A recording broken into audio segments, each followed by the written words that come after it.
नमस्कार प्रणाम। हम गायक विकास तिवारी ए सावन के महीना में एगो भोले बाबा के पारंपरिक गीत सुनावत तनी रउआ सब के बीच में। किया हो बाबा गरवा में सपवा के हरवा, किया हो बाबा गरवा में सपवा के हरवा, देखत डर लागे रामा।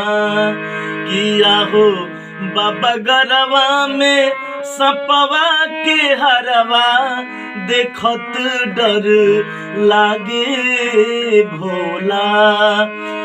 देखत डर लागे भोला, देखत डर लागे भोला। किया हो बाबा गरवा में सपवा के हरवा, देखत डर लागे रामा। किया हो बाबा गरवा में सपवा के हरवा, देखत डर लागे रामा।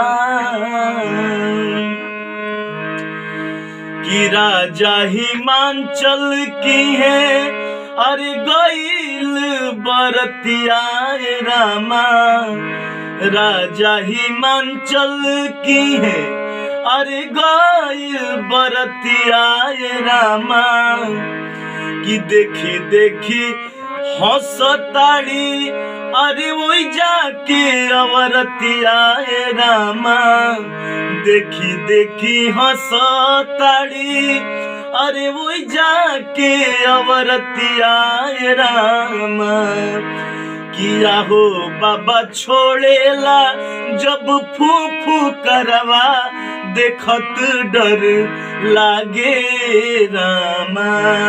किया हो बाबा छोड़ेला जब फूफू करवा, देखत डर लागे रामा।